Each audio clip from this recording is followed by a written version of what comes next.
beauty, and right now, a heartbreak of unimaginable scale. We all feel it, don't we?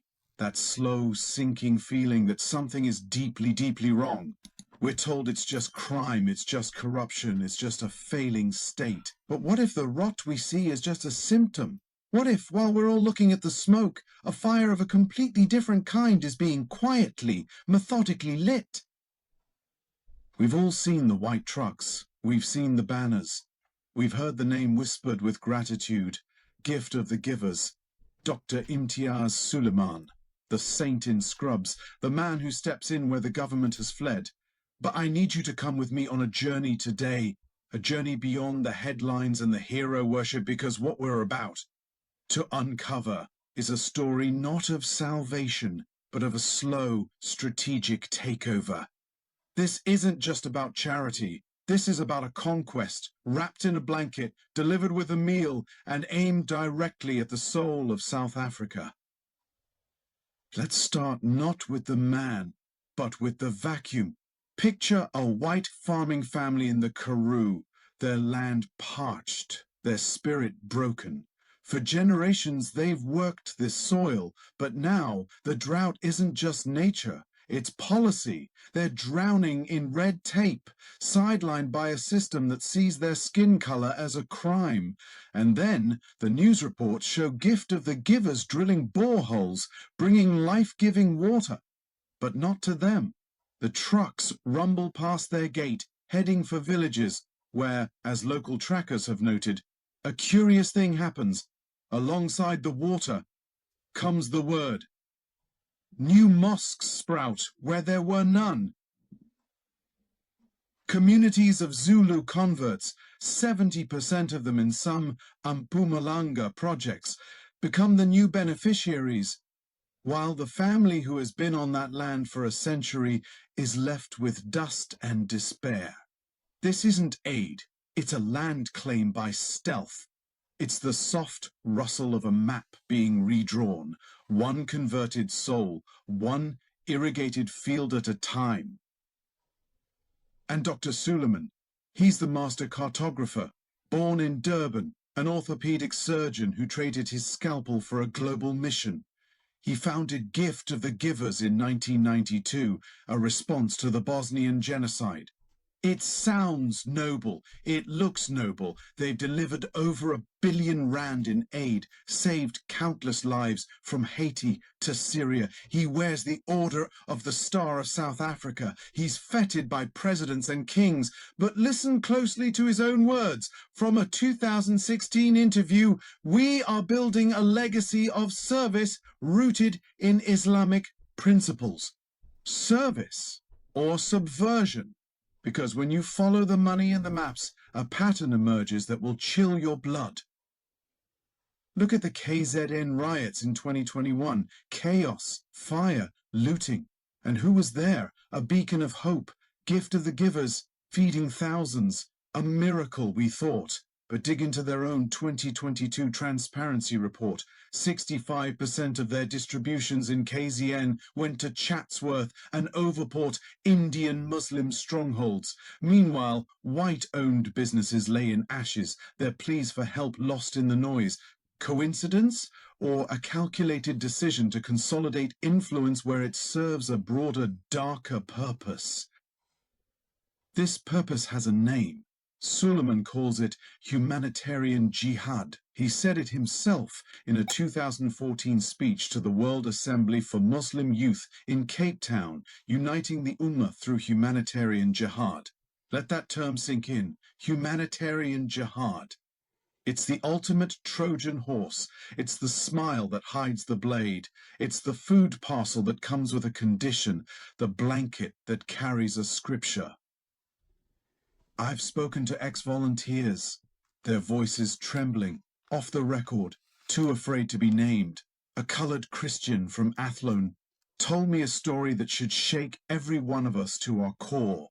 He said, "They fed my family when we had nothing. We were so grateful." But then the questions started. "Why don't you pray 5 times a day? Would you like to learn more?" He looked me in the eye and said, It starts with a meal and it ends with a mihrab. It starts with a meal and ends with a mihrab. That is the blueprint. And the tendrils of this network stretch across the globe, right into the heart of our suffering. In 2018, Gift of the Givers partnered with TIKA, the Turkish government's aid agency, to drill boreholes in Mahikeng. Sounds wonderful, until you learn that groups like the Atlantic Council have flagged TIKA for embedding imams in their aid projects across Africa, turning water into a weapon of conversion. This is President Erdogan, Neo-Ottoman dream, and Dr. Suleiman is his willing foot soldier here in South Africa.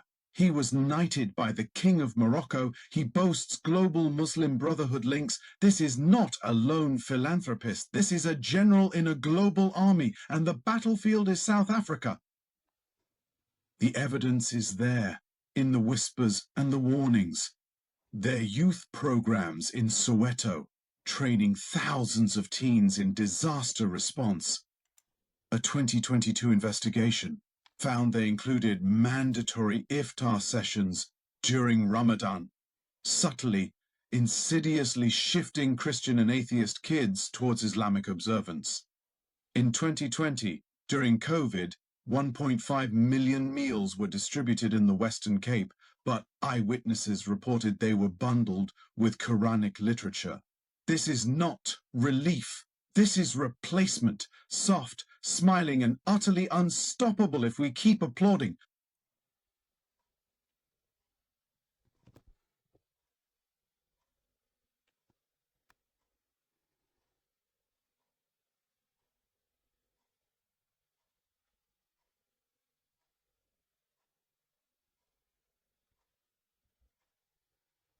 Quiet conquest.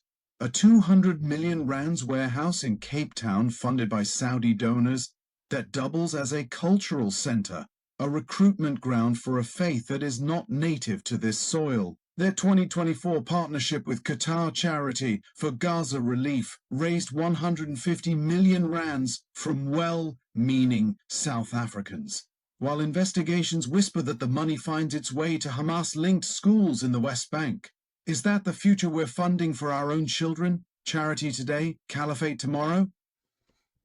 This is the gut punch, the perspective they don't want you to have. While the ANC's corruption hammers the black majority and a special whispered cruelty is reserved for minorities, colored communities sidelined, Indians caught in crossfire, this so-called charity offers a solution that is itself the final problem. It preys on desperation. It weaponizes generosity. It sees our pain, our inequality, our government's breathtaking failure, and it doesn't see a tragedy to solve. It sees an opportunity to exploit. So I ask you, my fellow South Africans, what now? Do we sit back and allow our nation to be salami sliced away, gift by benevolent gift? Do we let the rainbow nation be rebranded in a single color? Your voice is the alarm bell that can wake a sleeping nation. This channel is our megaphone. If this investigation ignited a fire in your gut, then you cannot stay silent. Like this video. Let the algorithm know that the truth must be heard, from the Platland to the townships. Subscribe and hit that bell, because we are just getting started, and the next expose will shock you even more.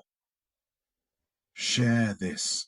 Share it with your uncle in Pretoria who still votes out of habit. Share it with your friend in Cape Town who thinks Gift of the Givers can do no wrong. Make them see the strings attached to the blanket.